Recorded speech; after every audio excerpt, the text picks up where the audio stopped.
All right, ladies and gentlemen, thank you for tuning in to the Totally Unprofessional podcast. Today, extra unprofessional. However, good news, I have a semi professional here with me, Tyler Munson of Early Retirement. We're going to talk about some things. Tyler, what's going on, buddy? Oh, just another day sitting in my basement talking on my laptop like an insane person. Well, that's good. Um, just talking right to the laptop, right? Oh yeah, directly to the laptop. Definitely not a human on the other side. There's nobody there. See, There's nobody here either. most of the time when I find myself talking to myself, I'm just talking to myself. Yeah. I mean, that's true.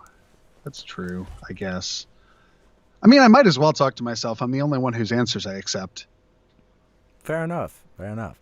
So, now that I got you on, how's your day been? My day has been pretty uneventful. We had a band game night last night that was quite riveting. So we played Monopoly for God 4.5 straight hours on stream, much to the chagrin of everybody who was watching, I'm sure. Yeah, I haven't really accomplished a whole lot today. Just came down, set up to do this, and just kind of unwound. First weekend in a little while, I haven't had to be running around. Thankfully, because my car's too broken to run around right now. Well, running around is usually easier when you have legs or wheels or whatever happens to happen. I definitely don't have legs. All right. All right. Now that we got that shooting the shit out of the way, let's talk a little bit about early retirement. Tell me a little bit about how this band kind of came to be. About 2 years ago now at this point, although we'll call it a year ago because 2020 doesn't count. Um, I was playing in a project called Pawner, and so was Zach, and so was Jesse. And our singer had an opportunity to join another band that was going out on the road. He took that opportunity because, of course, why wouldn't you? Right. But we were all kind of sitting around twiddling our thumbs while he was gone. And I'd been spitballing some material I'd been working on that I wasn't sure was right for Pawner, but I thought would go somewhere eventually. And Ryan and I had also been writing songs, kind of not sure what they were for, just writing for the sake of writing. And one day I had the idea. It was like, hey, let's try doing a three-piece thing. It was just going to be me and Jesse and Zach. And then I didn't want to play bass, and Jesse didn't want to play bass. So we found a bass player who I happens to already be writing music with. And not to oversimplify, of course, it all just sort of happened quickly. But we got together, we started working on some material, and most of the songs that are on the record kind of came to be from that. We honestly had kind of started it thinking, oh, this is going to be just for fun. We're not going to be super serious about it. And then, like, I don't know, 4 months into it, we had written a good chunk of a record. I think we had 5 or 6 of the songs that are on the album written. And there was a contest that Bayside hosted to win the chance to open for them on the Interrobang tour. And we were like, that'd be a funny thing for us to enter, even though we've been a band for 4 months, played 3 shows, and have no following whatsoever. But it turns out that our friends are pretty rad, and our families are pretty rad, and they voted for us a whole lot. Voted for us in our very, very, very sad basement demo that we put out explicitly to enter this contest, and somehow or other we ended up winning. So that was our 4th show, was opening for Bayside, and we just haven't really stopped since, other than when we had to because the world closed. But yeah, I mean that's pretty much how we started being us. Right. So when you guys were writing the songs, it was songs that you had written with these guys, and then some that you wrote with Ryan, or So it was a lot of teamwork, really. Ryan and I are both really, really, really good at completing each other's ideas. Where I might have something that'll work really great as a chorus, but not have anything else for it, or he might have a verse, and like a lot of that chemistry started before we even started the band. I think the first two songs we wrote together were Anything But Sober and Reverie, actually. And I think the first one was Anything But Sober, and he came to me and had a first verse and a chorus, and he was like, I don't know, I figured you might be the guy to find some other direction for it. And I stole a Frank Turner chord progression, because of course I did. I'm sorry, Frank, please don't sue me. I didn't really use it forever. And started kind of finding a melody. And by the time we had found a melody for the first verse and the chorus, I already had a second verse in my head, spit out a bridge. I think we wrote that song in maybe 40 minutes. And it was the same day that we wrote most of Reverie, which of course ended up sitting on the table for a long time. We were already gigging before we actually turned Reverie into a song, and now it's kind of the one, so to speak. Really? Because I remember when you guys first started jamming around, you had sent me some bit of it. I couldn't remember. Yeah, we had written it. Honestly, we'd written it as an acoustic song, and we weren't really ever sure what it was going to do. Mm. And then it was what we ended up demoing for the Bayside contest eventually. But I remember that's one of the only shameful moments I've had in this band was the practice after we had nailed down the form for Reverie. We played this, kind of house show. It wasn't even really a house show. There was a venue on, oh gosh, I can't think, South Clinton, something like that, in Rochester here, called the Vineyard Community Space, and it was just this house where they did shows in the living room. And we played there, and there was not a whole lot of people, so it was like, oh yeah, we should play the new one, and nobody else knew it yet, and it was a complete disaster. But yeah, we demoed that one. And I think that was probably the one that I had been sending around to people when we were first starting to get this thing going. We demoed that, and I think another song called Clarity that we don't always play, but it's a good tune. At least I think it is. I don't know the words to it. I didn't write that one. Baby, I'll try to be... Is that the one?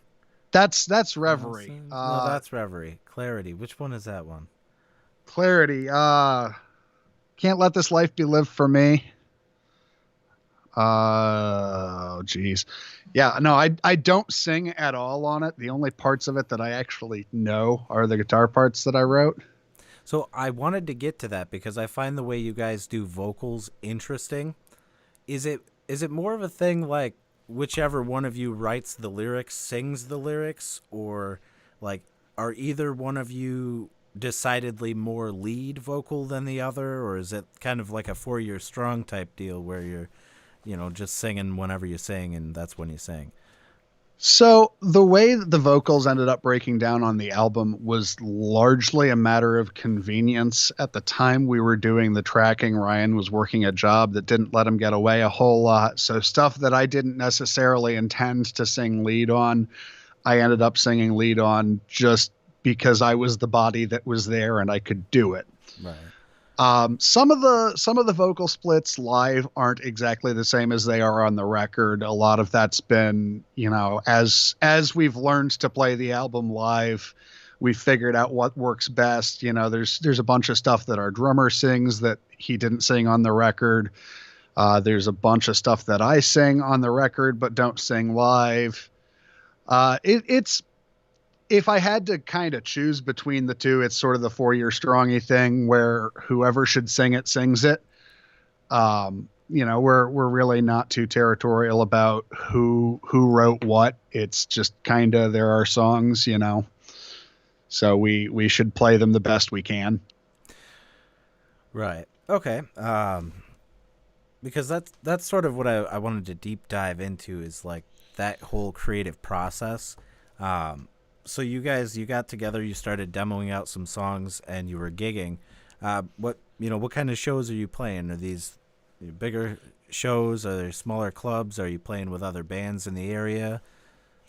Well, so we haven't played anything that I would say was really that huge other than the Bayside show that was at Anthology, and I want to say there were almost 700 people there. That was That's nice. enormous. I was very, very, very scared when the house manager came back and was like, 693 people out there. And I was like, why'd you tell me that? Right. I have to go out and play these songs I barely know how to play. Opening for one of the bands that made me want to play music for a living. Um, but a lot of what we play is kind of smaller club stuff. To shout out a couple of the places that we really like in the city. Bugjar is kind of our home base, so to speak. We've always played there a lot. We've played there with a lot of really, really, really cool bands. We've played Montage Music Hall a couple of times, maybe only once. Um, I'm not actually sure. We used to play a lot at the Vineyard when that was still here. Unfortunately, the house sold, and the new people who bought it were not interested in having teenagers at rock shows in their living room, at least as I understand it, which I guess I can't really say I blame them. But we've also played at the Firehouse Saloon a couple of times. So it's pretty much, bars, clubs. But more or less, if you've got a zip code, we'll come play. There was a tour that was supposed to happen behind the release of Over the Influence that we were going to do with a band called 20 Something. They're also local. They're one of my absolute favorite bands to work with and to play shows with. They're just the best dudes. And they actually shout out for them having just dropped a new single called Loose Connections that is available wherever you stream your music. And that was again more of the same. A lot of smaller bars and clubs, and we really don't care what the room is. I'll play in your living room or the Forum, and either way, it's a show. Either way, it'll be fun. Fair enough. I might take you up on that one day when all this Eh, coronavirus is over. I might have you guys come hang out, play at a party or something. Absolutely, let's do it. In the meantime, so you've been playing out. When did talk about actually making a full length record come about? Because I know that's something that we all kind of plan to do, and then eventually maybe we don't have enough material or we can't afford enough studio time and end up doing like an EP when you first get going. You guys, you put out just the one single for a while, the demo of Reverie, and then you did nothing for a while except play shows while you were working on the record. So tell me a little bit about how the decision came to do that instead of... So a lot of it was born of the fact that things really kind of happened fast when we started out. We started it as a joke, then we started writing songs, and we were like, hey, we're getting on to enough material to do an EP. And then we started kind of pricing out studio time, a couple of local places that we'd worked with, in various bands. And the way it started looking, it was kind of like, well, we can spend this much and make an EP, or we can wait a little while longer, write a few more songs, and just do a full length. And it just ended up being largely a practical decision that it made a lot more sense to spend the money once and deal with that than to do both things separately. And the fact is we just really couldn't afford to record much of anything when we started. We did all our demoing at home ourselves, and yeah, I think it showed in the quality, but it was better than nothing. And we ended up with an opportunity to work with somebody who I have an immense amount of respect for and had always wanted to get to work with, and that would be Jordan Foner, formerly of, well, a lot of great bands, but namely Storm the Bay and Reps. And I think he did an awesome job. He was really, really great to work with. I thoroughly enjoyed the recording process, and yeah, I mean, it was just the right choice to make at the time. So you kind of snowballed into what my next question was going to be, because I wanted to talk about Jordan a little bit. Like, what's the process like working with him? Is it more collaborative? Is it sort of like you guys have already created the songs completely and he's just going to tell you where to put the mics and fix everything up afterward, or what's up? So the way that we went into it, and at least the way I saw him prepare for our project, he kind of does things on a case-by-case basis. He'll sit down with you and, establish what your sonic goals are. What do you want from him? What does he want from you? And go from there. And at the beginning, we thought we had a pretty good idea of what we wanted the songs to be. But thankfully, I really think it helped make the record better that as time went on, he became more comfortable giving us some suggestions. And, maybe when we left, he would try making some edit and then show it to us and be like, hey, I haven't committed to this, but what do you think of this? And that led to him being able to make a lot of creative decisions that we wouldn't have necessarily come to on our own, but that bettered the record. Especially when it came time for me to track lead guitar. And I mean, you and I have known each other for a long time. Mm-hmm. I'm not, a brilliant guitar player. I'm good enough to get the job done, and that's what I always have been. But having somebody like Jordan to work with, so, when I went in to track all my solos, I had the melodies for them written, but I hadn't given any thought to, what sort of sonic anarchy that could be applied to them to make it, really pop out of the mix. How I could maybe harmonize some stuff or add some background part that never even would have occurred to me. And, places you hear a lot of that on the record are like, the bridge on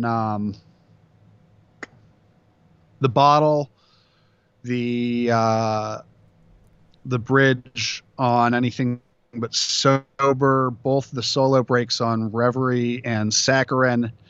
Yeah, that's just all stuff that when I had initially written any of those sections, it was kind of bare bones, and he took that and just turned it into, what I think sounds really, really good. I don't have a better term for it, not to be less than eloquent. I mean, sounding really good is definitely eloquent enough. I'll tell you that. That's what I hope for from somebody who I'm paying to make my record. Right. And he absolutely delivered in spades. I heartily recommend him. I look forward to hopefully working with him again sometime, not to drop the hot tea, but we are gearing up to do a little bit of recording, and hopefully some cool stuff will come of it. We haven't quite decided where we're going to do it or even exactly what we're going to do, but we kind of figure, it's been coming up on a year since we put the record out, because we put that out in the beginning of either end of May, beginning of June. Yeah, it was early summer at least. It was early summer, and we kind of figured, well, we can't go on tour like we wanted to, but we can still put the record out, because it seemed like a pretty good summer record as long as you don't listen to the lyrics too closely. But yeah, I mean, that's pretty much that. So did he do the mix as well on the record, or? Yeah, we kind of took a one-stop shopping approach on this one, where he was the tech, he was the engineer, he was the producer, and then he ended up doing the final mix. I mean, we obviously had some revisions here and there, where we just hadn't quite gotten to the happy medium yet. But at the end of it all, I mean, and I shouldn't say that it's like it was a lot. I think there were 2 rounds of revisions we did, and it was all minor changes. That's normal. But yeah, no, I mean, people have different preferences. I don't think I've ever gotten a mix right on the first try, and if I did, I would be very suspicious of it forever. Yeah, I mean, you spent some time as a mix engineer freelance as well, so you know that not everybody's happy with everything the same way. Yeah, I mean, that's the thing is, 2 engineers are going to listen to a mix and hear 2 totally different things, and that's just how it is. And that's actually one of the things I love about, with this band, Zach and Jesse and myself and, Tito, but not for as long, all went to school for audio engineering. So we all kind of had at least a working understanding of the right terminology and how to communicate So you mean to tell me our you're all a differences and bunch of opinions. No, I'm just kidding. That's interesting how it would turn out that all 4 of you ended up going to school for some sort of audio something at some point. Yeah. I mean, that's actually where I met Jesse. Technically, it's technically where I met all of them. I just met Zach while he was going to school elsewhere. But he was in a band with a good friend of mine who I did go to school with, so he was just kind of around. And yeah, I mean, I ended up bringing him into Pawner when I was playing drums in that band, and I was switching over to bass, so we needed a new drummer. And I went, "Hey, guess what? You're in my band now." It's okay. He came around about it eventually. It's okay. It's fine. Everything's fine. Band, but he's in the band. I told him, "You're in the band now." Oh, jeez. I'm so sorry. Hold on. Bear with me. You're all good, man. Come on. You're just living up to the name of the show. It's fine. 100% unprofessional. You know what I'm really worried about is next week when Promise Game is on here and I have no idea what to say to them. Oh, dude, it's okay. I haven't interacted with the rest of that band, but Colin seems like a super, super, super solid dude. He's got those kick-ass playlists going around. I really like the stuff on their new record that they just put out, or EP, pardon me. But yeah, I'm fairly new to them, but I look forward to hearing what they have to say, because it's going to be, I'm sure it'll be great. Yeah, and if I totally bomb, at least it'll be some comedic humor as well. It's okay. You can't totally bomb on Twitch. Nobody cares. Yeah, that's fair. So,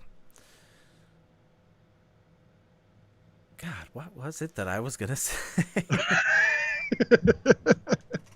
Jesus. I bet it sure was. It really was. Oh, God. So, obviously the coronavirus pandemic has put a real dampener on being a musician, and playing shows and being in a band and all of those types of things. I did see after the record came out, you guys did a few live stream shows. What was that experience like versus trying to play for people in person?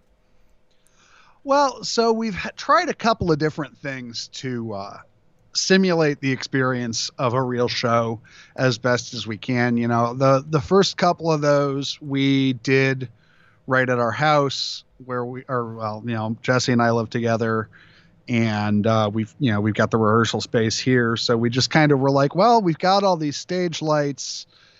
Why don't we go ahead, we'll put up some diffuser cloth, we'll put up some lights, run through the soundboard and, see if we can't make a go of it. Have us play a set, have another band come in and play a set. And I think we forced the 20-something boys to come over here and be guinea pigs with us. And it was cool. We had some pretty good traffic, and it was still fun because it was with friends. We were in a setting where we could be socially distanced and safe. Everybody had temperature checks and whatnot before anybody was in the house. And when bands were playing, it was essential personnel only in the studio, so to speak. Hmm. But those were fun. I think we had a lot more fun with the last one that we did over at Jordan's studio because there's even more space to work with there. And, that one we went in and we set up, lights. We set up the multi-camera setup with, I think we had 5 cameras going at one point in time. We had to have dedicated, a dedicated stream manager.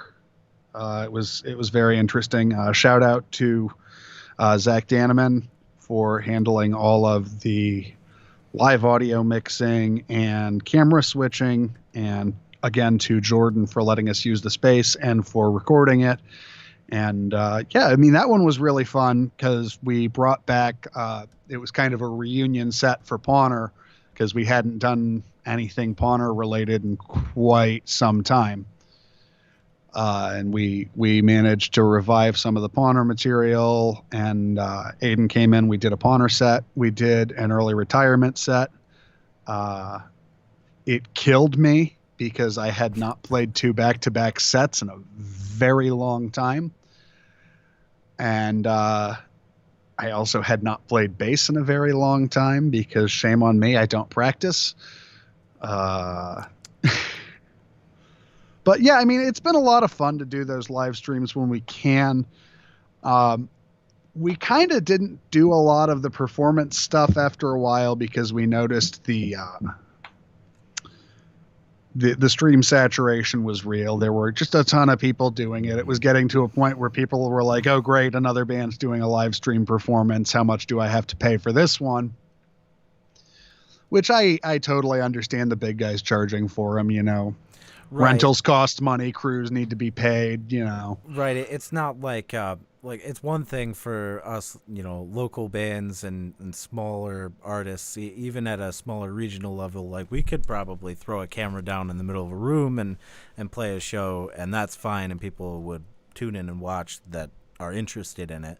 But once you get up to the point where you have millions of dollars invested in marketing strategies behind you, they're probably going to need to charge, even if it's like, $50 a view or something, just so that your label can take some money and you can pay all of the people that run all the fancy cameras and microphones. And I was about to say, I've met a lot of lighting directors in my life, and not a one of them works for good intentions. No, they like and money. You know what? They shouldn't. I'm not saying, I'm not a dig at LDs. In fact, I really have been very, very, very impressed with some of what I've seen. I haven't watched a whole lot of them, but like the Dance Gavin Dance live stream event, the Tree City Sessions one, was just technical perfection. The Atreyu, both of the Atreyu live stream events were absolutely fantastic. Hats off to all of the crews behind those because, if you didn't look too close, you might think you were looking at a real rock show. And I think that's what's sorely lacking in the live stream show experience. There's obviously you don't get screaming crowds if you can't have more than 5 people in a room, but I do appreciate how much effort's gone in on the part of bands like that and their crews to make an experience that can be meaningful for the fans. Now, cause we're off on this tangent. I want to talk about it. So, so with a live stream event, a lot of these are major productions and seem like, half of them have been pre-recorded and the other half were like live and on the fly, with lots of people doing camera switches. And especially I watched a bit of the Under Oath one. That one seemed like that one was also very good. Very good. They did everything. It was well rehearsed, but they did it. If it wasn't live, it had to have been recorded in one take, or each song was a take, because you could tell there were mistakes from this person and everything matched up. It wasn't like a syncing, syncing to a performance or anything. Damn, did Aaron Gillespie's drums sound good? Yes. Oh my God. I don't know how that man does that with concert toms, but holy shit, that kit sounded great. And meanwhile, he has this beautiful voice on top of it. Like, where do you get off having all the talent? It's okay. We get to enjoy it. It's fine. Right. But I don't know. Have you watched like any of the live sports anything over the last year? I have not. So I have largely avoided television because I can't. Yeah, it's hard to watch now. It was hard to watch before with all the commercials, and then on top of it, there's just nothing on, and it's all news, and it's not good. I'm telling you, for a while, it felt like I had seen every video on YouTube and watched absolutely everything on Netflix, and anything on TV was somehow worse. So I just haven't bothered because I care about my sanity. That's no, fair. I don't. But the thing I wanted to ask you about, because I want to know your opinion. So with WWE, like the wrestling, they figured out after a while that, well, they have pre-recorded fan noise. Why don't they just put that in the mix and put up some cameras and show some fans on the screen? And I mean, it's not the same, but if you aren't paying close attention and you flip through the channel, you might think, oh, weird, it's wrestling, and then you just move on with your day. Like, you don't notice anything weird about no fan noise or anything because they pump it in. Do you think that would add to the energy or just be really cheesy? So it really comes down to execution in that regard. With something like wrestling, especially with WWE, it's cheesy at the end of the day, so it doesn't matter. Well, no, but at the end of the day, it's a scripted entertainment event. Obviously there's factors you can't control. Right. But they know when there should be applause. They know when the crowd should be going crazy. They know when the crowd should be disappointed, I guess. I not to diss the product. I haven't really watched WWE in a long time. But I think with the right crew, with the right execution, it could work in instances like that. I kind of feel like with a musical performance, it would be a little bit more disingenuous. It would feel too much like patting yourself on the back. Because, like, I don't know, at least the way I am as a performer, yeah, I enjoy the applause. I enjoy the, knowing that the crowd is into it. But on the other side of the same coin, if I'm playing like shit, I don't want the crowd to kiss my ass and tell me I'm great when I'm fucking up. So having like a canned clap track, it wouldn't do it for me personally. I would much rather just hear nothing. That's fair. Thank you. You're a real hero. You shouldn't have. No, really, you shouldn't have. That took me way longer than it should have to just to push the button. It's fine. Everything's fine. Like sneaking over, inching close. I couldn't figure out what button to push. I don't know if you know anything about this, but it's a Zoom Live Track L8 is what it is. It's the smaller version of a Live Track 12. That's kind of the is it like the iPad mixer or? So here, I'll let me see if I can show you a picture of it. So it's like meant to be 8 channels, but like 7 or 8 are digital channels, so you really can only get mics into here's that's what it looks like. Oh yeah. Okay. No, I know those. So and then it has like a memory card slot, so you can do like parallel recording through like as an interface, and then of the thing. I got it because I was like, well, if I play like little shows where it's just me and an acoustic guitar, maybe I could use this and record those little shows, But then I bought it, and the pandemic happened like a week later. So it's Yeah. it's been my main It do interface. be like that but, sometimes. I don't even know why I brought it up. Oh, because it's got there's little buttons on it. I guess it's supposed to be for podcasting too. Was like the design. So it's got these cheesy little pre-recorded noises on it that you can cue up at the moment's notice. I love it. I love the sad trombone especially. That I thought that was best. Yes. Oh, just sad trombone all the time. Oh, jeez. Okay.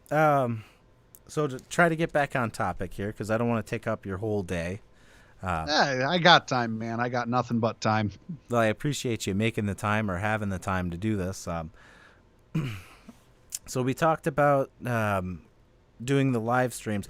I did want to ask you, whose idea was it to go over and add all the cameras and do it for that one? Well, so we had tried a kind of one of the last ones we did at the house. We did as a dry run, and we had, I think, 3 or 4 cameras up at one point during the great shutdown. B&H was having a really, really great blowout sale on the GoPro Hero 7s before the new generation came out. And at one point, Jesse, myself, and Zach all bought one. So we just had these brand new GoPros sitting here doing nothing. And we were like, hey, those have HDMI outs. We can send them to the OBS. Let's try to have a multicam thing. And, we had a whole setup for switching the cameras that I don't know how it works. Jesse made it. He is smarter than I am. He is this absolute wizard when it comes to all things technical. I am afraid of his brain from time to time. I know it involves a Raspberry Pi, and I know that it works. If it involves a Raspberry Pi, it is way too involved for me. yeah, it's up there. Yeah, I mean, he made that thing. It was like a camera switcher, a light controller, and something else. I'm pretty sure it would fold your laundry for you, if you asked it real nice. Anyway, you gotta ask it nicely. You gotta ask it real nice. But so it was just kind of an evolution thing. It made sense to see if in a bigger space, we had more lighting. These soft boxes that are running right now, I'll have to send you a picture when I'm off stream. But, Jesse made up these soft boxes for that stream. So we have, nice proper lighting. We had all our stage lighting because Jesse does the whole live sound thing. And, I help him sometimes when I'm not working whatever job I'm giving my soul to for 40 hours a week. So, it just made sense to try to see how much bigger we could go. And I still think there's some space for growth. I don't want to talk too much about projects that haven't happened yet, but we are looking into the possibility of doing some more stuff in that vein. With, just kind of some of the technical stuff reined in a little bit so it works better. We had some issues with the last one we did where we didn't plan enough time to set things up and test things. So we ended up we had 5 cameras, but the drum cam was, delayed 1.5 seconds from everything else. So it looked kind of funny. And, stuff like that. That's just going to happen when you're doing things on the fly and doing things live. And, I don't really know that it was any one person's idea. It was just kind of like, all right, well, if we're doing this, we should keep doing it. Keep seeing how much bigger we can do it, how much better we can do it. And we haven't really stopped. It's just been a little bit of a planning period and figuring out what we want to do next and how we want to do it. So I will have to, because I watched a couple of them. I never got the chance to watch them live because you guys always did them in the afternoon and I was always working. But I watched them back afterward, and I could really tell that you guys were all trying to make it more of a fun experience for anybody that did watch. Um, I thought, the addition of the multicam setup and, switching back and forth, that really did add to it, because when you're staring at a static screen all the time, it gets a little boring. Well, No matter how see, good the tunes are. there's one niche that's perfect for, and that's the guy who just goes to every show, watches angrily from the same spot while he drinks $7 beer after $7 beer. And that'd be perfect for him. The guy who goes in, he stands next to the sound booth.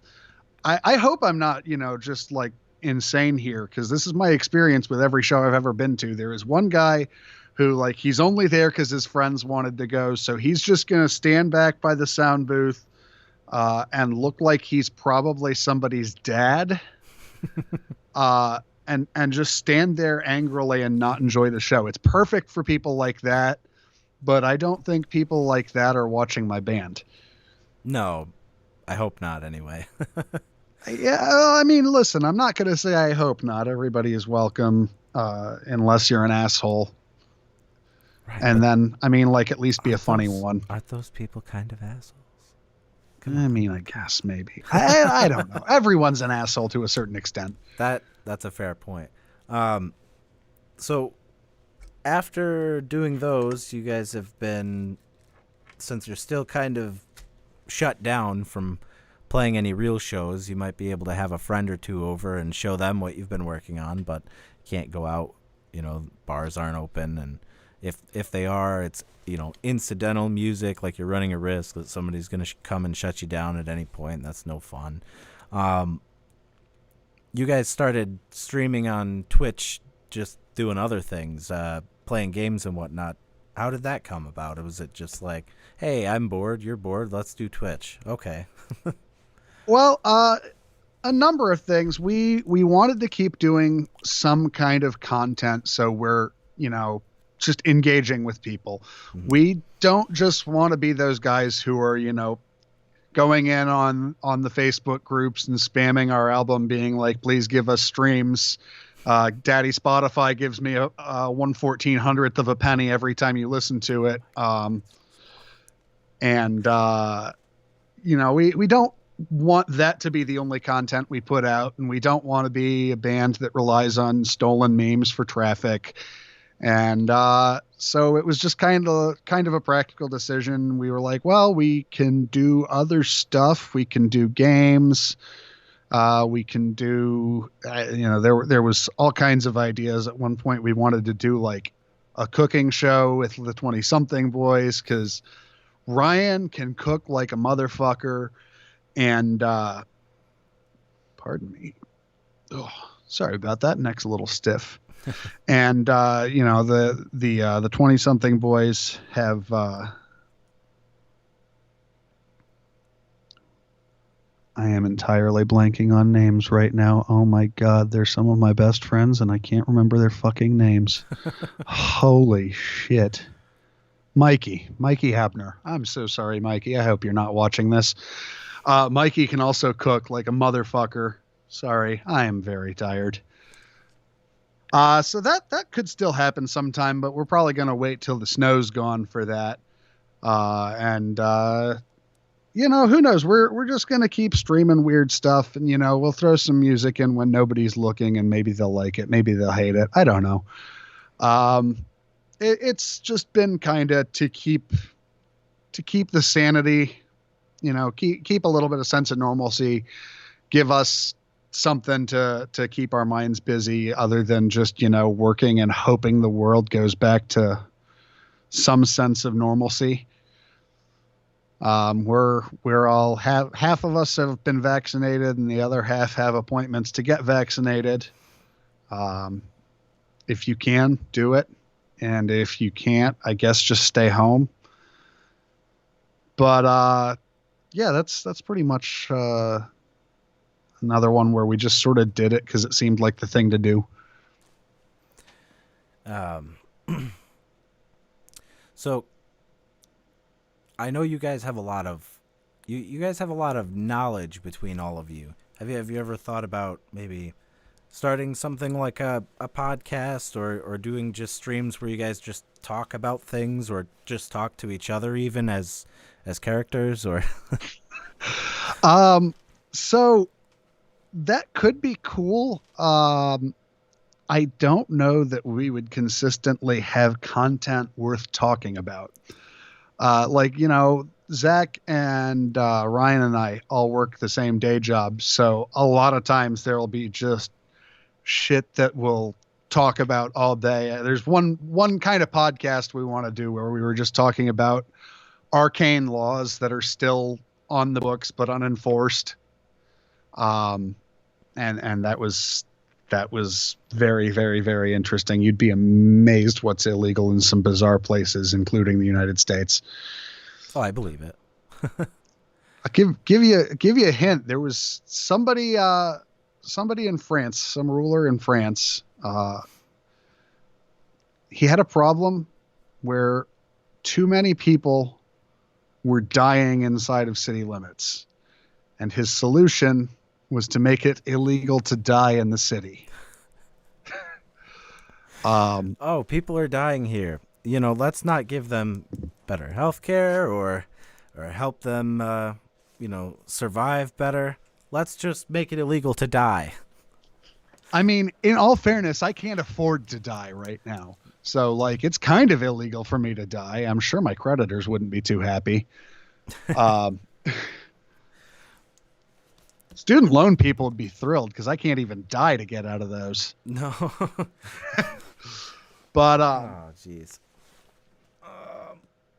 yeah, I mean, we've definitely thought about it. I don't know. It might be a thing we do sometime. It might not. We've been kind of trying to get into doing a lot of stuff like this where we're just, talking with people, exchanging ideas, and just having a good time doing it.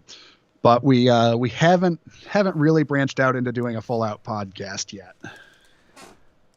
Well, if you did, I'd listen to it. So you'd at least have one listener. That's fair. That's fair.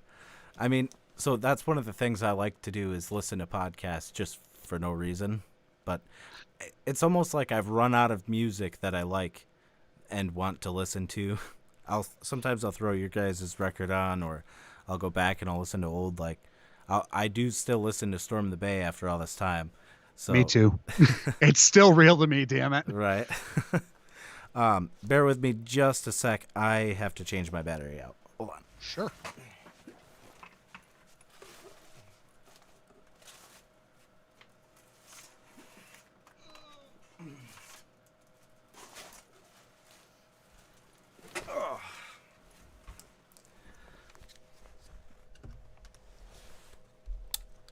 I've been meaning to invest in a dummy battery for this camera, and I know they're cheap and I can find them, and I just haven't done it yet. So this is what we're working with. We swap batteries when they die. That's fair. That's fair. Sometimes it's what you just got to do. There. I've decided sometime right before the pandemic started, I decided I wanted to get into video and photography and things like that. So I went out and I bought a light with a softbox on it, and I bought a camera. I bought an expensive, $600 lens for the camera that looks amazing. Really, and then I bought another, good lens with some nice wide aperture stuff, and then pandemic. Yeah. So actually, it wasn't so much me, but I know Jesse got kind of into videography shortly after the pandemic started, and he suddenly had a whole lot of free time. And that's where the video for the bottle came from. He bought himself I think it was a Blackmagic cinema camera. Yes. And, a nice lens for it and all of that. And that's what we shot everything for the video for the bottle with. That's what we used for the static shot and all of the big live stream shows. And then everything else is GoPros. But, I've kind of gotten interested in it, but I only just this morning spent the first money to actually make it worthwhile because I realized my Hero 7 does not do USB webcam functionality without a capture card. No, you need a capture card. That's However, fine. there's this one I bought on Amazon. I have the exact same GoPro, Hero 7 Black. It was $15, I think. Just, it's a little guy, and it plugs right in, and it works pretty good. The only issue is then I have to use the GoPro. I have to go into the settings and change them. So last week, poor Matt was the guinea pig for my first episode, and I had no idea how to work any of this nonsense. So first, I had it set up to where I could use my phone with the Elgato app or whatever. Right.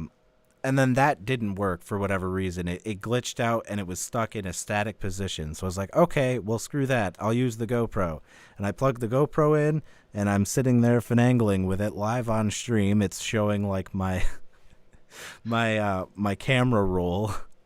Oh, no. And then it pops up, and it was in the setting to where it would go to sleep after like 10 or 15 minutes. So every 10 or 15 minutes or so, he'd be answering my question, and all you hear is beep, beep, beep, beep, beep, beep, beep, beep, beep. Yep. While I'm over there, like, trying to get it back on. The poor guy. Yeah. No, I actually don't know how to turn off the stay on forever mode.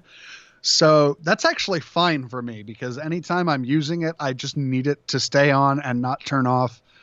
Because like I had a knockoff GoPro before that I think was made by like Sharper Image or something. And it didn't have the please stay on forever setting because it ran off of like AAA batteries or something instead of like, you know, a lithium ion rechargeable. Mm-hmm. So the batteries would just die all the time if it didn't turn itself off. So I'd set it up. I'd bring a stand for it.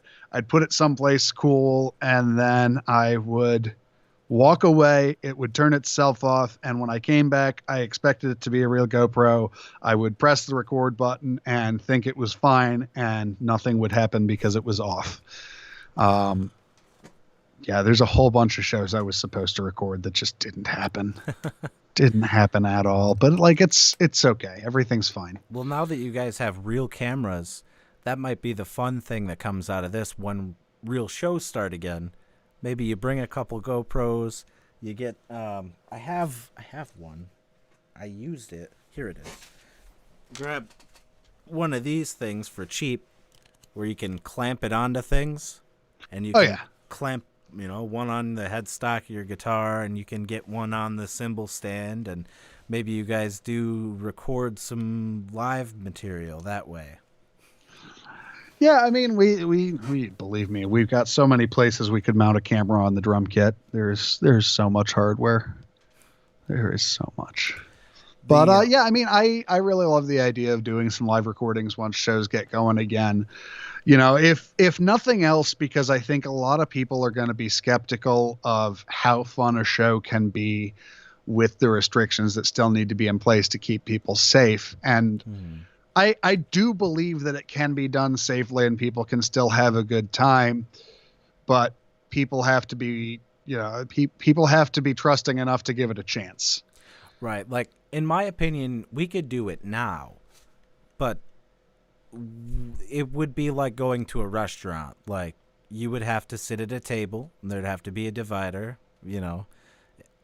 Maybe you would have to keep your mask on unless you're drinking a beer or a soda or whatever. And, you know, you wouldn't be able to get up and push around and be sweaty dudes in a floor. But you know what? That might open it up for kids to come to shows, or, you know, like, more women to come to shows. I feel like only those that think that they're, you know, tough or fit a specific demographic really want to go, because other women are put off by big bearded men pushing each other around all day.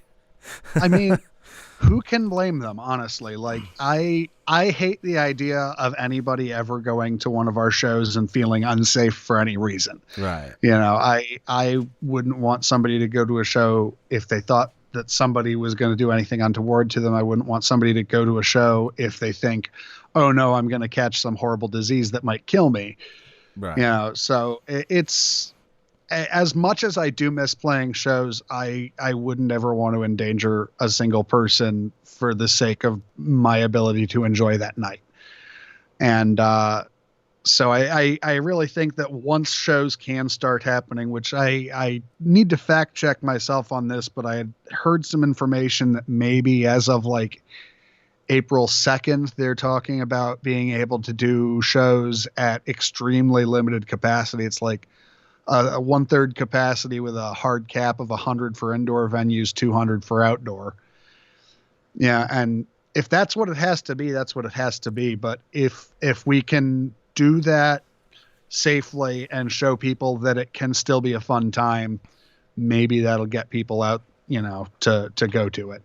Right. And so that even at least would be more fun than stay in your house and do not go to any concerts or do not play any shows or do not, you know what I mean? Like, Well, it's one of those things where, it's more fun for the fans. It's more fun for the artists.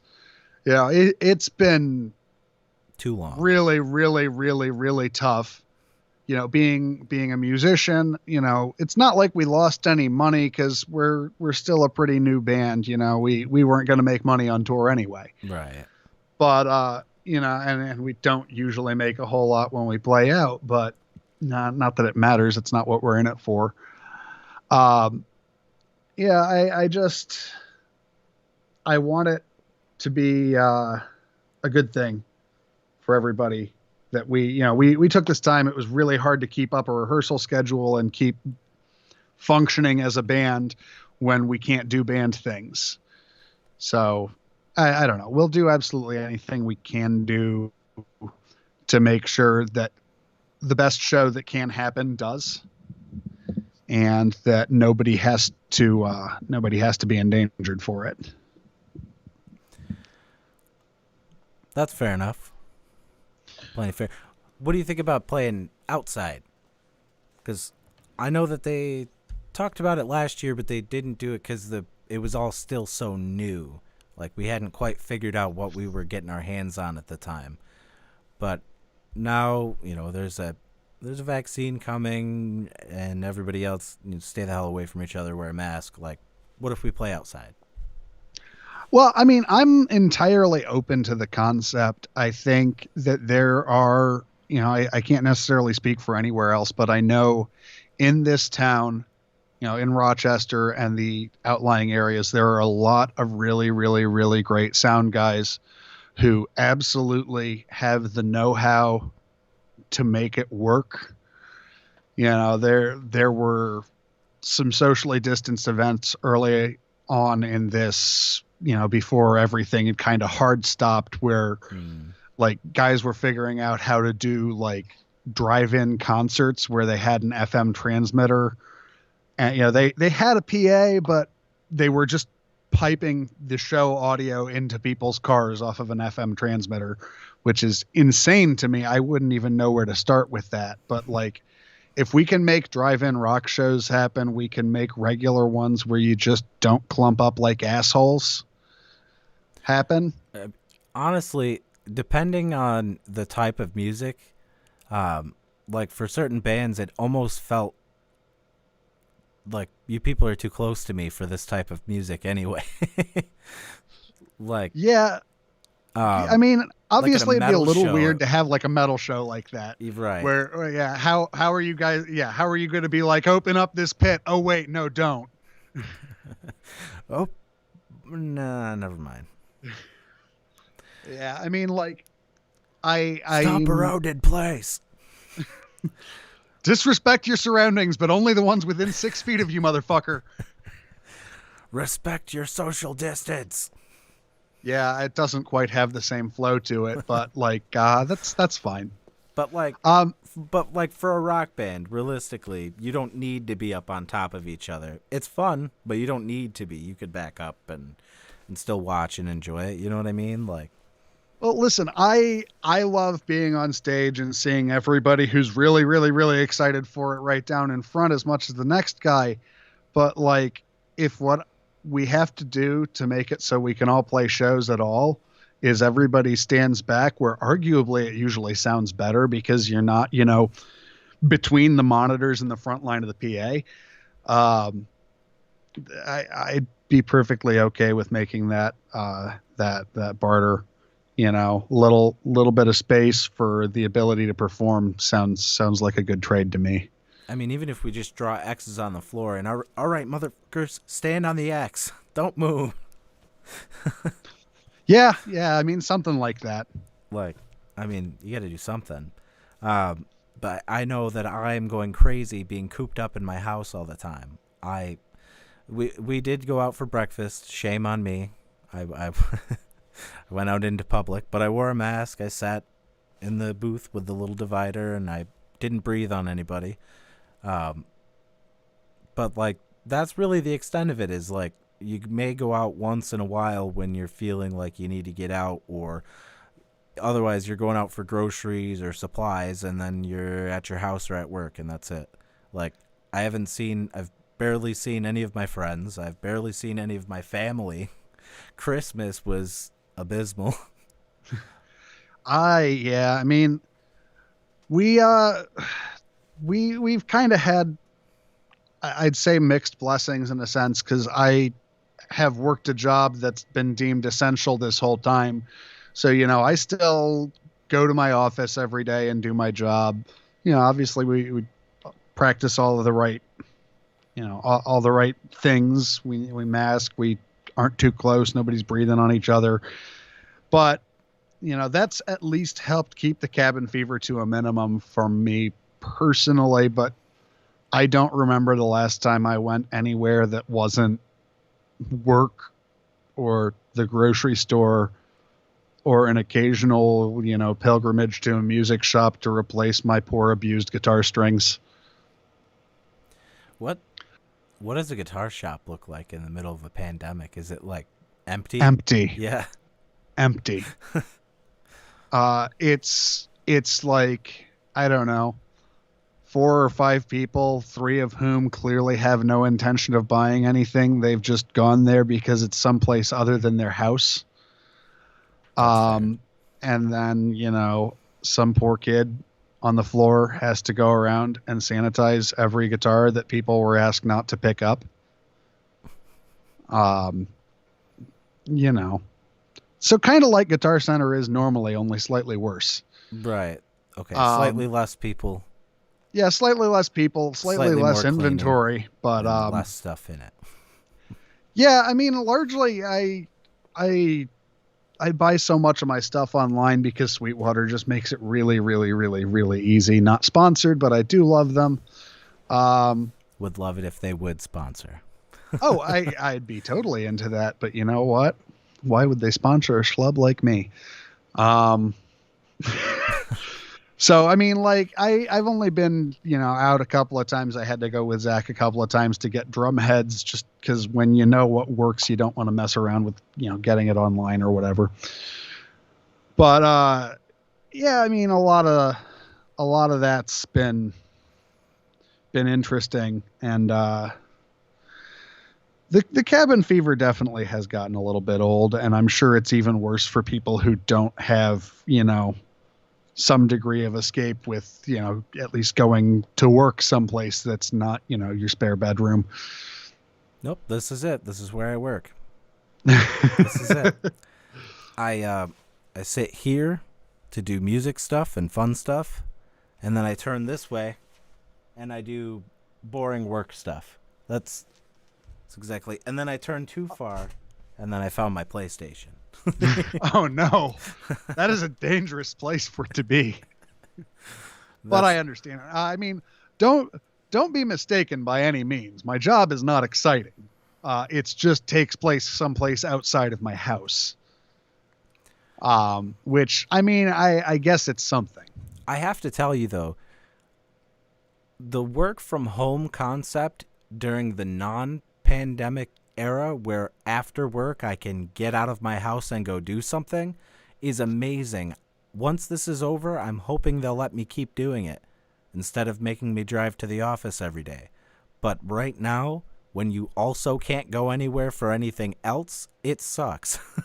Oh yeah, yeah. I would imagine like, oh man, the thought that has occurred to me, because I've got a lot of friends who have done the work from home thing since this whole thing started, is I know I'll be sitting at work. I'll have been there for, 4 or 5 hours just wanting to leave so badly. And, the constant thought of, man, screw this. I want to go home. I would hate to have that thought while I'm at my house. Yes, and I have it all the time. I would hate to be like, man, this fucking office. Oh, wait, this is my house. Right, and this is my favorite. This is my favorite. This is my safe space here. This is where I keep all of my music stuff because it's not allowed in the rest of the house. So this is my fun area, and it's been soiled by this monotonous work job. Anyway, I've gotten painfully off topic because I was about to say we took a left turn somewhere. Several rabbit holes. So try to get back on topic. I did want to hit a few key points. We talked about early retirement. You did allude a little bit to the fact that you were in Pawner before, which is nice. I thought it was the ones other than Ryan were also in the band. That was true, yes? Yes. Okay. I don't know. I missed out on a lot of the Pawner stuff because I'm not from that area, so I didn't get to see a lot. Yeah, I mean, it was a little bit of a weird thing for me because I came in well after the band was established. There was already an EP out, and I came in, and 2 of the 3 people who had played on that EP were in the band. I think the drummer was a session guy who did the album and went off and did his own thing. I think he's in Texas now. Bad place to be. Sorry. Yeah. But, I came in, I was playing drums. I'm not really a drummer. I can play drums, but only kind of. And I mean, we made it work for a little while, and there wasn't a whole lot happening creatively, at least on my end, when I was playing drums in that band. We ended up having some personnel changes. Zach came in, I switched to bass, and we had some collaborative work with writing the songs that eventually became the Oblivious album that we put out in October of 3 years ago. Mm-hmm. And we played around with that. We gigged it. It was all fine and good. And when things happened, and we ended up with this band. It's almost like you're 2 bands, but you're also 1 band. I mean, yeah, it's totally different creatively. Right. And, there's no love lost with the Pawner thing. Aiden's still a great dude. He's still a really, really, really talented musician. He's been working on some stuff of his own that's really, really cool. I don't know exactly what he plans to do with that, but whenever it comes out, you can count on seeing it all over my socials because, again, everything's all cool. Some other Pawner stuff might happen in the future. It might not. I really, I'm entirely clueless as to what the future holds for that project. But, for now, early retirement's my main thing. And, I'm glad there are still people out there who like the Pawner stuff. I had a lot of fun playing that stuff. I had a lot of fun writing what of it that I did write. I had a couple of songs on that album that were stuff I had written years prior and never used. I think it was Perfectly Fine was on there. And God, I wrote that when I was 17. Oh, I remember songwriting when you were 17. It was not as polished as it is now. I don't necessarily think it's the best song I've ever written by any means. It was perfectly fine. It was a result of a really, really, really bad situation that doesn't necessarily bear going into. Right. But it was what it needed to be at the time, and yeah, like you said, it's perfectly fine. It was about dealing with kind of sparring with mental health and and being like, I swear I'm insane, but why won't you give me any medicine to make me sane? Big shout out to Matt Clements right now, who's said he's been watching and enjoying the stream. So thank you for checking it out, Matt. Thank you, Matt. Appreciate it. He said he can't comment. His Twitch is all messed up, but yeah, what are you going to do? That's fair. It happens. The internet is very confusing, and I don't know how to use it. Well, neither do I. That's why I'm surprised I decided to start a live internet podcast instead of maybe pre-recording okay. or. Eventually, you'll mess up enough times to figure it out. That's how it works. I swear. That's what I figured was trial by fire would be the way to do it. Yeah, I mean that's okay. That's fine. Everything's. This is fine. Everything's fine. I'm okay with the current state of affairs. God, I have to tell you though, we may have talked about a lot, but I don't think we've covered everything that we could possibly have covered. And I apologize for that because that's poor host etiquette for not guiding this thing back to the rails at some point. I also have a tendency to ramble. It's a me problem. Trust me. Well, I enjoyed the rambling at least. You did bring a guitar along with you. Would you like to sing a song? Sure. Let me think of what song I can sing without it being strange. Sorry, this is going to make some bad noises for a second. Meh.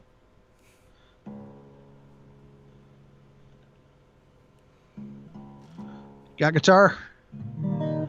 Yep, I got guitar.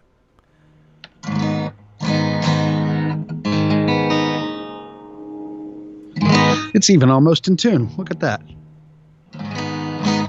Oh, geez. What to play? What to play? What do I know the lyrics to? I guess I'll do the song on the album that nobody likes real quick. It's not that nobody likes it. It's probably one of the least streamed ones on the record. However, it's one of my personal favorites, and it's called Anything But Sober.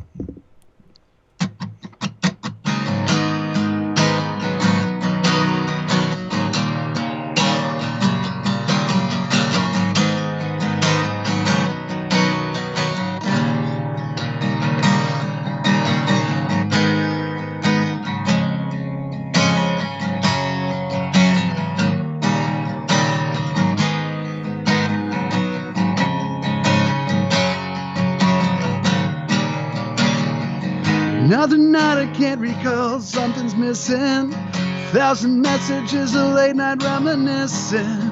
I can't keep the pace, it's only getting harder. We're burning at this end, both candles started. I never change, never change, never change. Don't stop me now. Oh, please, I'll be anything but sober. Want my money back, this isn't what I ordered. Oh, please, I'll be anything but sober. Sober now. Oh, please, I'll be anything but sober. Dreamt of better days, but now that dream is over. Oh, please, I'll be anything but sober. Sober now. Sorry about that. Apparently I forgot how chords worked for a moment. It's okay. I didn't write the fucking song or anything. You always said I couldn't finish what I started. I slam a double back and think of why we parted. I'd love to tell you where I've been and what I did, but at least I wasn't driving. What's this pounding in my head? I'll never change, never change, never change. Don't stop me now. Oh, please, I'll be anything but sober. Want my money back, this isn't what I ordered. Oh, please, I'll be anything but sober. Sober now. Oh, please, I'll be anything but sober. I dreamt of better days, but now that dream is over. Oh, please, I'll be anything but sober. Sober now.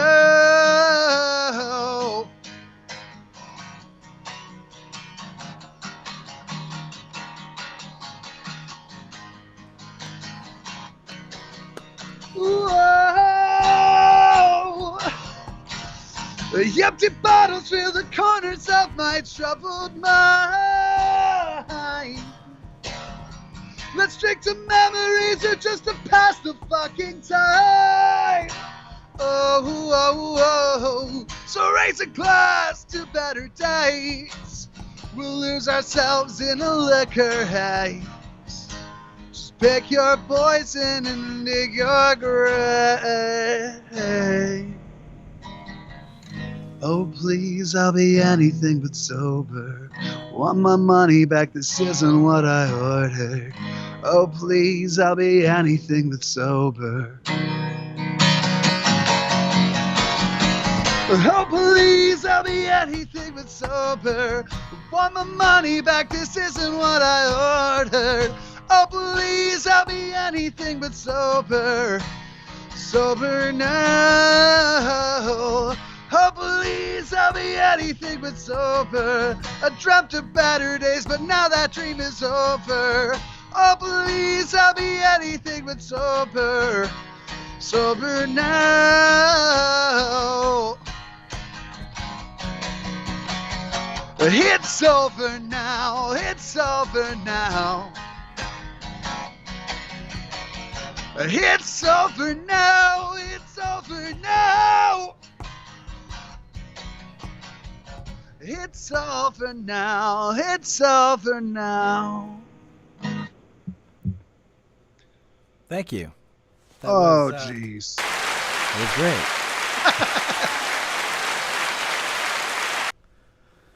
Let me think on a second if there's one more quick one I can throw out here. Before you do that, what tuning is that guitar in? Is that E flat? That's a very good question. Let me yeah, it's roughly E flat. It's probably it's in tune to itself, but Is that riff, it sounds so familiar, but I quite like it. The one at the way beginning there.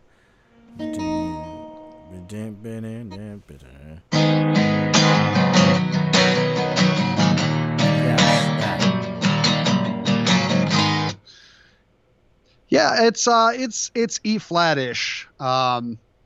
It's in A minor and it uses a whole bunch of weird chords.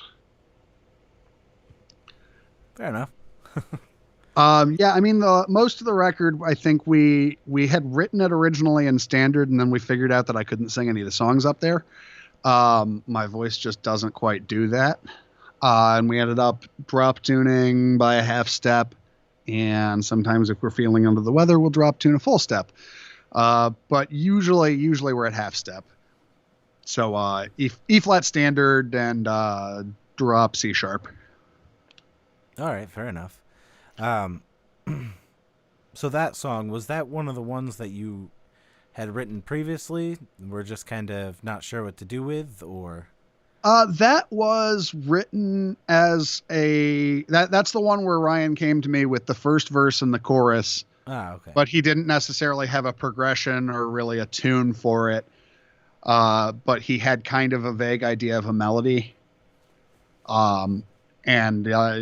He just brought that to me one day. We were sitting at Zach's apartment when he was still living in Canandaigua, and it just kind of happened. That was technically, I believe, the first song we wrote together fully. And so I think, legally speaking, that's the first early retirement song. Legally speaking. Like a lawyer's going to argue that case at some point. No, it was spellbound. No, it was anything but sober. Yeah, actually, I believe the only song on the record that I really wrote all of, so to speak, is Gray Again and Dinner for Two. Both were largely just me. I've been meaning to ask you, Dinner for Two, is that about a specific person? For legal reasons, I shouldn't say. For legal but, reasons, you cannot say, for but for legal reasons, I cannot say. But yes, I will not name drop because it the sounds person's. it sounds very targeted. Yeah, I I'll mean, put it that way. Gray Again was one of those songs. When I wrote it, I didn't actually mean for it to ever be on anything. There's a lot of songs like that I've written when I was just really probably more pissed at myself than the person I was writing it about. And unfortunately, for some reason, people like when I write these really petty songs. And I do worry that everybody's going to think I'm a bigger asshole than I really am. Because I don't really mean for these things to spew my hatred out into the world. But people like jumping around and singing them, so I keep writing them. Fair enough. You know, unfortunately, If it's the most constructive way that I can get rid of the rage that's brought on by me putting myself in bad situations. So, I mean, those two songs were... I don't want to call them targeted because they were never meant to hurt anybody. They were just meant to vent my frustrations at a couple of situations a couple of individuals had put me in over time. And actually, it's kind of funny. Dinner for Two was about an issue that had been just years prior. Like, person was out of my life, gone, but I was like, fuck you, I won that argument on my own terms. I wrote the song, and now you hurting me makes me money, albeit, thousandths of a cent at a time. I really like the ending of that one. Yeah, chorus. I don't know how well it will work acoustic, but I will try. Sorry to tune on stream.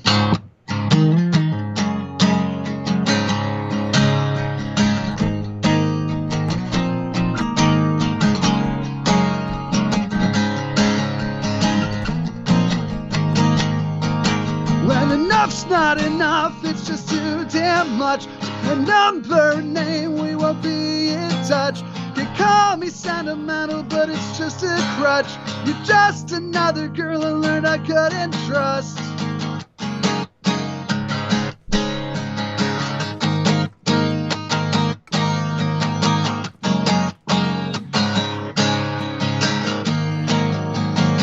And now I'm starting to find new scars from the same old wounds, telltale signs of what's left of you. I regret it, can't forget it, but you know it's true.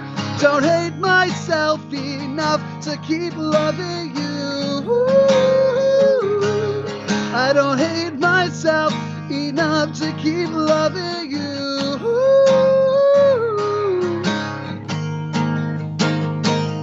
So go on and tell me how to feel again. Now that I'm finding all your lies and you're fucking all my friends, and I can't believe it's how it ends. You traded convenience for comfort for more part-time lovers.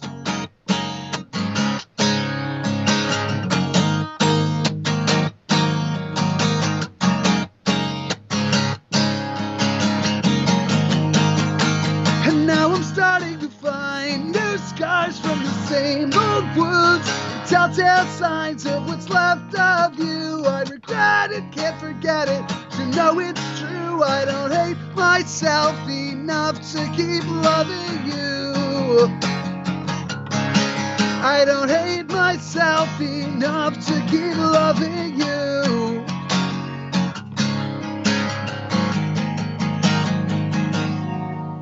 There's nothing to work out, you've just gotta go now. You're saying you're sorry, saying we're through. This wasn't forever, thank God I know better, 'cause vodka is cheaper than dinner for two.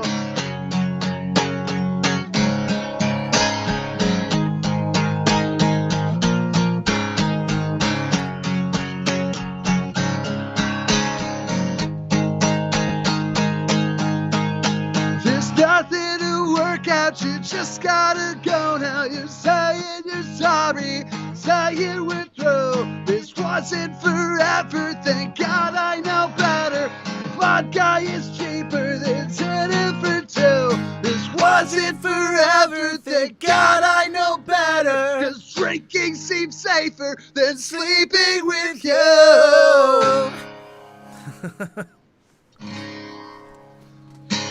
Oh, that didn't go too bad, I guess. That was nice. Mighty fine. I don't play guitar on that almost at all live because I'm very, very lazy and I'm busy yelling. That makes sense. If you're yelling, it's how long did it take you to get down playing guitar and singing at the same time? Because I know for me it was a long time. So there are still points where I feel like I can't do it as much as I'd like to. It definitely took a while to get used to. I at one point in time when I was still a wee lad in high school, I started trying to sing, and a lot of people told me don't do that because I was real fucking bad at it. But here's the thing is I don't think anybody gets good at singing without being bad at singing first. And when they do, I think it's massively unfair. And that's not a real dig at anybody who just naturally has vocal talent or, was fortunate enough to have vocal training from a young age. I grew up in a very musical family. It was always encouraged, but I didn't necessarily have formal training or anything. Just one day I decided I wanted to be able to sing and started doing so and did so very loudly and very badly for many years, mostly because I thought that if I just sang gravelly enough, everybody would think I was the next Kurt Cobain.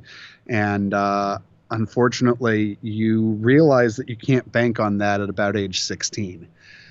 And I didn't really actually get through that until about 17. But once I stopped with the obsession of trying to sound like somebody else, I could kind of find a voice for myself. And, doing it while playing guitar just kind of came with practice. I still don't think I'm particularly good at it. There's a lot of times where I just won't play guitar because I need to focus on singing. But thankfully, I've got a really, really, really good band behind me. That's fine. So, that's why you have a rhythm guitarist, is so sometimes you don't have to. That and because it keeps the low ends together, and, it's a good thing to have. When in reality, I'm just a rhythm guitarist who got thrown into shoes I can't fill. But, yeah, I mean, I don't really know how long it took. Hosting an open mic that nobody went to for 3 years and having to fill 4 hours of time once a week, you just kind of learn to do it. That's fair. Eventually. That's plenty of fair. So that's where a lot of my playing and singing and crowd interacting actually came from. Is I used to host an open mic night that was every Tuesday night. And, eventually we had a pretty good following, a pretty good group of regulars that would always be there. But it was a lot of nights of, okay, there's 2 people here. I have 4 hours to fill. I guess I'd better start playing every song I know. Some that I don't. No, I'd show you the horrifying songbook from the Jose and Willie's days, but it's upstairs somewhere, and I don't feel like going and digging. But I have a songbook with, at one point in time, it was every song that I knew in it, and I've learned more songs since that I haven't put in the book. But there were 186 songs in that book, and I think there's only 4 that I never played there once. And those were only because I looked at them and went, I knew that at one point. But I don't remember now. And I'm looking at the chords, but I cannot for the life of me remember how that song goes, so I'm not going to play it. I made the mistake of just going with it anyway. I couldn't even think of the song in my head. It went horribly awry. Yeah, it'll. I got a little a little cocky a couple of times and was like, "Yeah, I'll take requests. I'll play the song you want me to play that I've never heard before." And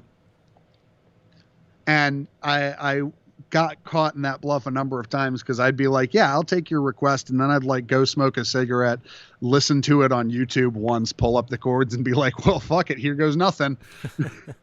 Like, that sucked. Thank you. It worked honestly miraculous number of times that it didn't go horribly pear-shaped, but it only took one or two times of it going horribly pear-shaped for me to be like, no, you don't want me to do that. No. You bring on songs. No, let's say you want to play it. It's an open mic. I'll give you the guitar. Go ahead. You play it. Right. You sing it. It was always some god awful song. Yeah. So, I do want to kind of wrap this up and let you get about your day and go about mine pretty soon here. But I do want to ask, when everything opens up, are you guys planning on maybe doing some travel shows outside of the Rochester area, or?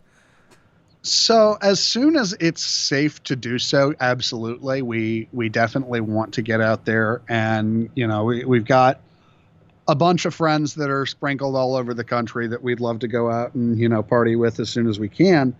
The Promise Game guys that you've got coming on, we really want to go play with them. We've got I don't know if you're familiar with Punky's Mixtape, Punky Bruiser up in Maine. Yep. Okay. We'd really love to go up and hang with him. Maybe do a performance there, play with some of the cool bands that Maine's got to offer. We'd even love to get back out towards the Utica area. If I have any friends left there, I probably don't, but it's okay. We'd really love to get to other parts of the state and other states.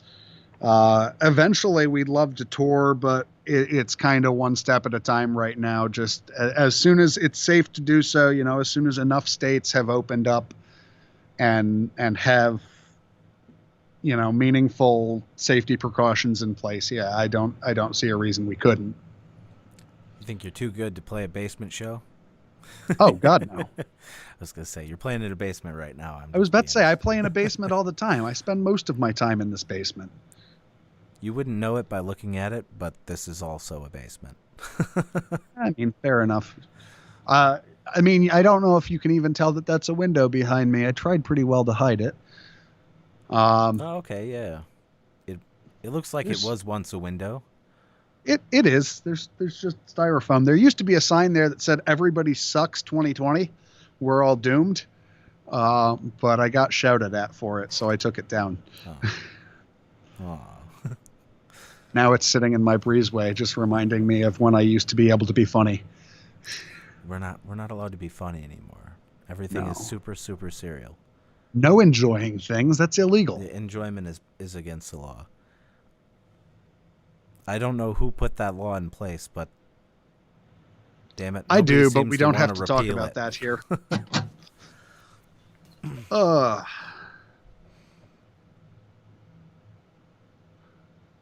Yeah. No, local shows will probably be the first thing we'll do. Maybe we'll do some really small scale stuff, maybe some basement shows, but again, nothing till it's safe. And I don't just mean for us. I don't want anybody endangering themselves for a stupid fucking punk show. Fair enough. Which I realize is decidedly unpunk of me, but that is so not sorry. punk. Sorry, we don't have that many fans. I don't need them getting sick and dying. Right. If my 4 fans and 3 of them get sick and die, now I have no fans. Yeah. No, that would be no fun for anybody. Anyway, did you have anything else that you wanted to play before we wrap this thing up? Yeah, I was just trying to think if I had one more to pull out here, and hang on, let me just hit my microphone. Look at my list here, because of course I'm having a hard time remembering all of our songs. It's weird. only play them twice a week. You'd think I would know all of them by now. So you guys are still actively rehearsing every week? Yeah, we weren't for a little while. There was a lot going on. I got sick, then Zach got sick, and there were some family issues and whatnot. Just life happening kind of things. Yeah. And so we did take a break for a little while, and for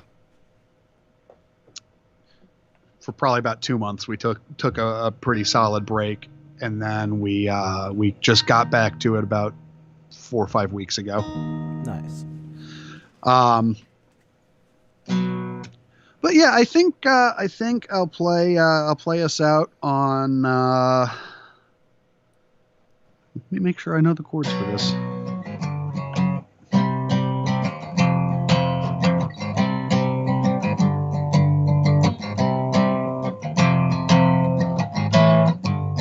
There we go. Okay, I'm gonna play us out on the bottle. Nice. And I don't think I said so earlier. I know you said so in the intro. I'm Tyler Munson. I'm from Early Retirement. We are from Rochester, New York. Our album, Over the Influence, is available on all major streaming platforms. It's Spotify, Apple Music, the rest of them.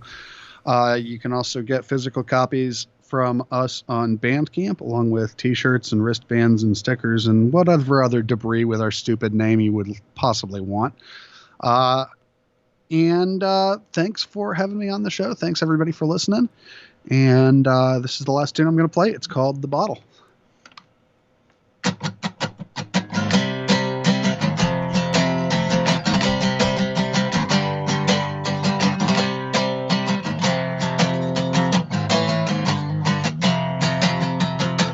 Get steady and catch my breath. Give me a minute to second guess myself. Burnt out and the clock is on to me. Burnt out and the clock is on to me. 6 cups is still no luck.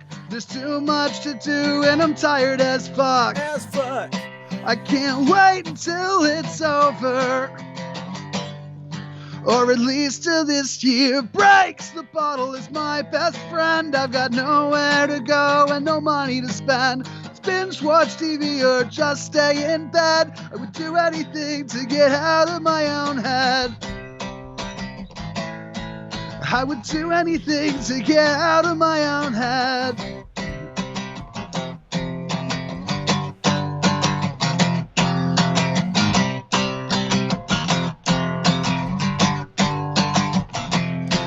Getting hard to wake up in a certain state of mind. Putting up with your shit while I'm working this grind. 6 days all day, the bar to unwind. You get your way, but I never get mine. I always thought I was better than this, but it just turns out I'm a piece of shit. Burn that bridge, but you know I'll never come back. But I bet you might like that. The bottle is my best friend. I've got nowhere to go and no money to spend. Let's binge watch TV or just stay in bed. We'll do anything to get out of my own head.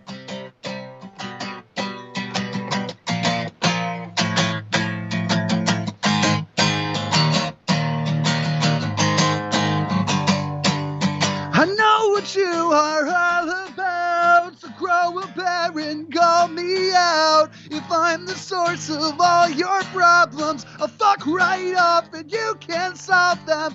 Know what you are all about, grow a pair and call me out. If I'm the source of all your problems, I'll fuck right off and you can solve them.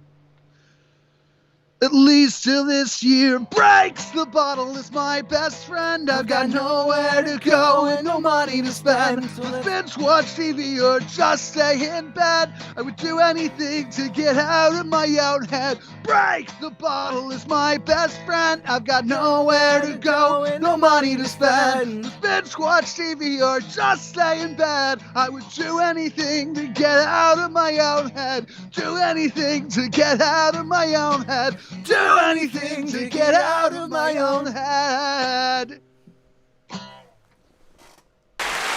All right. Very much. Well, thank you for stopping by, Tyler. It's been a wonderful experience getting to sit and chat with you for the last couple hours, and I hope anybody that happened to catch it live or happens to catch the replay quite enjoys it as well. We'll have to do this again sometime. Absolutely, positively. It was a pleasure to be on. Thanks for having me. Thanks everybody for watching, and we will see you next time. Peace, everybody.